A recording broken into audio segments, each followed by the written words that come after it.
আওয়ামী লীগের রাজনীতির কবর রচিত হয়েছে। কাজে আওয়ামী লীগ এখন একটা মরা লাশ। এই লাশকে নিয়ে টানাটানি করে সান্ত্বনা ছাড়া আর কিছু নাই।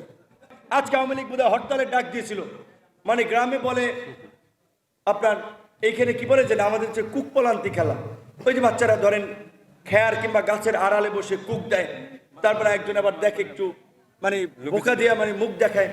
আওয়ামী লীগ কয়েকদিন পর পর কর্মসূচি করবে, এইটা করবো ওইটা করবো, আর আমরা তখন সমস্ত দলের নেতাকর্মীরা রাস্তা নামে খোঁজে কই আওয়ামী লীগ। কারণ এখন পর্যন্ত রাজপথ থেকে শহীদের রক্ত শুকায় নেই।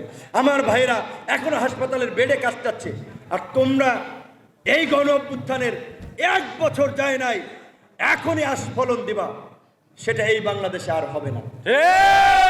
আওয়ামী লীগের রাজনীতির কবর রচিত হয়েছে। কাজে আওয়ামী লীগ এখন একটা মরা লাশ। এই লাশকে নিয়ে টানাটানি করে সান্ত্বনা ছাড়া আর কিছু নাই। সেই জন্য আমরা বলছি যে বিএনপি করেন, জামাত করেন, যে যে দল করেন, যার যার নিজস্ব রাজনীতি থাকবে, কিন্তু আওয়ামী ফ্যাসিবাদীদের প্রতিহত করার পোস্টে যেন আমরা সবাই এক ও অভিন্ন জায়গায় অবস্থান নেই। আওয়ামী লীগকে এই বাংলাদেশের আর রাজনীতিতে সুযোগ দেওয়া যাবে না। আওয়ামী লীগ যদি কোনোভাবে সুযোগ পায়, এই বাংলাদেশে আবার 2008 থেকে এই 24 সাল পর্যন্ত যেই নারকীয় তাণ্ডব চলেছে, যেই ফ্যাসিবাদ কায়েম হয়েছে, এর চেয়েও ভয়ঙ্কর পরিস্থিতির তৈরি হবে। কিন্তু কাজেই এই জন্য বলছি যে রাজনীতি করেন যার যার রাজনীতি দলের, কিন্তু আওয়ামী লীগের প্রশ্নে যেন আমরা এক অভিন্ন থাকি। সরকারকে অনুরোধ জানাবো অনতিবিলম্বে আওয়ামী লীগকে নিষিদ্ধ করুন। আওয়ামী লীগের নেতারা এখনো গায়ে হাওয়া লাগিয়ে গ্রামে পাড়া মহল্লায় ঘুরে বেড়াচ্ছে। এখানেও একটা কথা আমাদের মেসেজ আছে আপনাদের প্রতি, যারা সাধারণ আওয়ামী লীগের ছিল, মানুষের সাথে জুলুম করে নাই, মানুষের প্রতি নির্যাতন করে নাই, হামলা মামলা করে নাই, আধিপত্য প্রভাব বিস্তার করে নাই, তাদের তো কোনো দোষ নাই। রাজনীতি একটা দলকে মানুষ ভালোবাসতে পারে, তারা রাজনীতি করবে।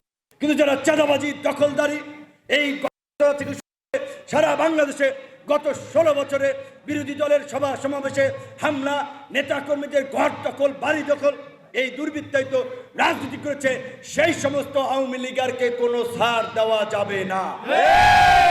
এই দুর্বৃত্তদেরকে প্রতিহত করার জন্য বিএনপি, জামাত, গণ অধিকার পরিষদ, ইসলামী আন্দোলন, সকল রাজনৈতিক দল, নাগরিক সমাজ, সকলকে একসাথে কাজ করতে হবে।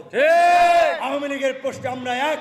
আওয়ামী লীগের রাজনীতির পুনরুত্থান এই বাংলাদেশে আমরা হতে দিব না।